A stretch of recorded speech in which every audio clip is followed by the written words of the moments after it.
us, Coach, your practice facility in Ashburn, Virginia is about 33 miles away from the state capitol, sir. What time did you hear about what was going on, and what did you make of what you saw yesterday, sir? Gosh, once we walked off the practice field, I heard all the buzz around the facility, and so we flipped on the television and we saw it, and it was disturbing. It surely was, to see the violence at our nation's capital. That really was disappointing.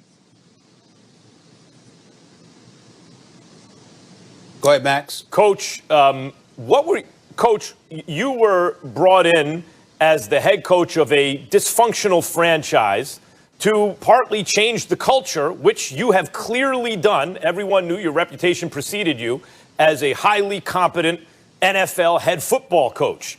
Did you have any thoughts about a kind of culture that leads to this sort of insurrection in the very city in which your team calls home?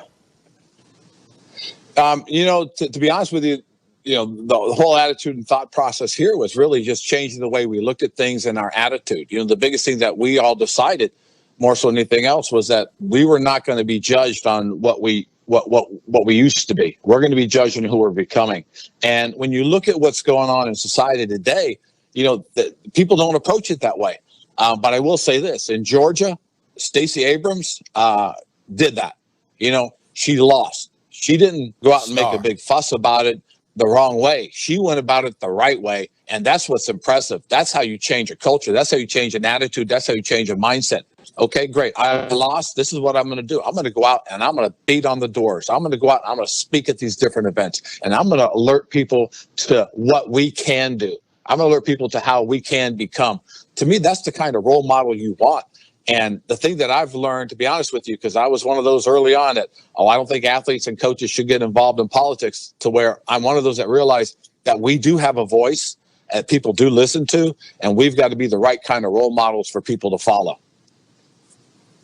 Coach, it's interesting that you say that, because sticking with this subject, at least partially, and parlaying that to your football team, when you talked about instilling a culture change per se, I want to know how difficult it was, if it were difficult at all, to insert that change in light of all the things that have gone on in the year 2020 as it pertains to social justice issues. Do you see that it's been more challenging, or to some degree less challenging, because obviously football players appear to be more conscientious and more aware and alert than ever before, because obviously they have to be, with the NFL stars being as big as they are?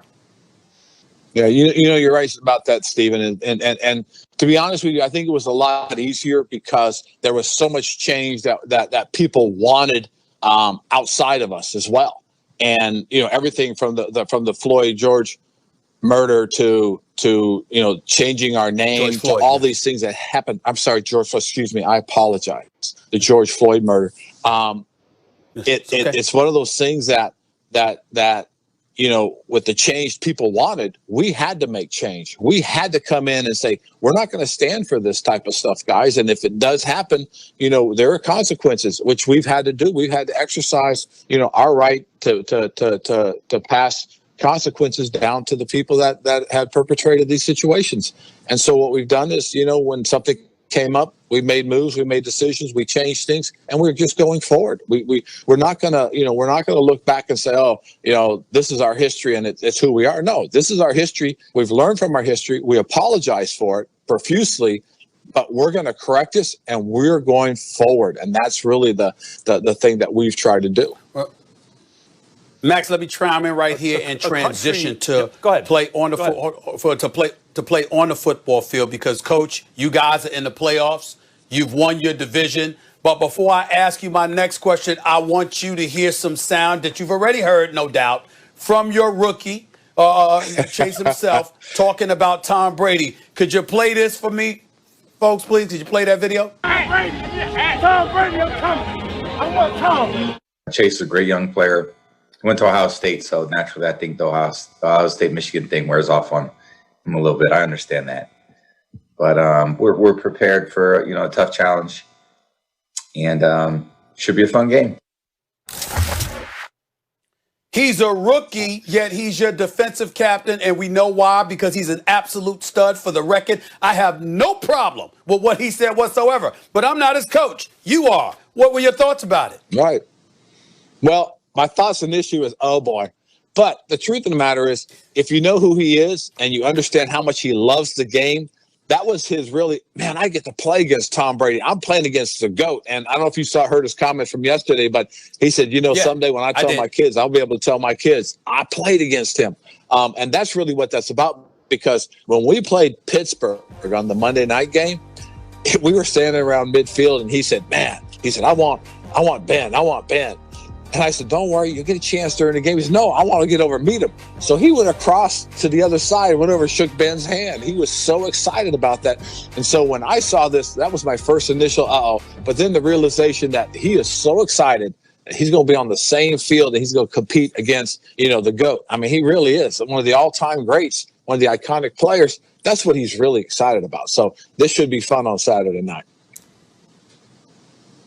Staying on the field, when you look at the quarterbacks, it's not like two young, big-armed quarterbacks. But when you look at the coaches, it's Riverboat Ron versus no risk it, no biscuit. What kind of game are we to expect here, Coach?